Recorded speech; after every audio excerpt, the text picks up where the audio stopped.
P T I کے ساتھ تھے اتحادی، کسی وجہ سے کسی کی محبت میں کسی کے پیار میں ہم اس طرف آ گئے. زرداری صاحب سے میری ملاقات ہوئی، بلاول صاحب سے. ہم نے کہا جی مجھے نہ وزارت چاہیے نہ عہدہ چاہیے، کچھ نہیں، مجھے علاقے کے لیے ڈیولپمنٹ چاہیے. زرداری صاحب نے احسن اقبال کو کہا، زرداری صاحب کی اس نے نہیں مانی.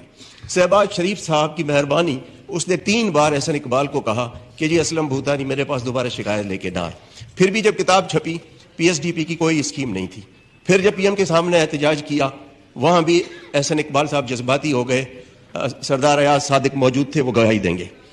پھر سر جہاں سے نارملی ٹیلی فون آتے ہیں ان کو میں نے ریکویسٹ کی کہ بھئی اگر آپ کے ٹیلی فون میں ابھی کوئی وزن ہے تو ذرا احسن اقبال کو کہو. تو پھر جا کے انہوں نے میری اسکیم ریفلیکٹ کی. سر یہ الیکشن سال ہے، الیکشن میں ہم نے لوگوں کے پاس جانا ہے.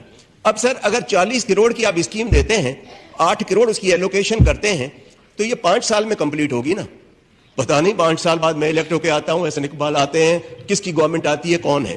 تو اس سال ہم پھر کیا کریں گے؟ اب سر 8 کروڑ وہ بھی قسطوں میں ملیں گے، 20%، 10%، 15% پورے سال میں. اب آپ بتائیں کہ الیکشن میں انسرٹنٹی ہوگی، کون سا کانٹریکٹر آ کے یہ کام اٹھائے گا کہ جی میں 40 کروڑ کا کام اٹھاؤں اور یہ مجھے قسطوں میں 8 کروڑ ملیں گے، وہ بھی آخری سال میں یہ قسط کاٹ دیتے ہیں. سر جب پی ٹی آئی کے ساتھ تھے ہمیں اربوں روپے ملے، اور نہ صرف ملے بلکہ 100% ایلوکیشن تھی جو آخری سال احسن اقبال نے کاٹ دی. اور پھر احسان کیا کہ میں آپ کو پیسے دیتا ہوں. میں نے کہا جی یہ تو وہ دے کر گئے ہیں نا، اس میں آپ کا کون سا احسان کاٹ کے دے رہے.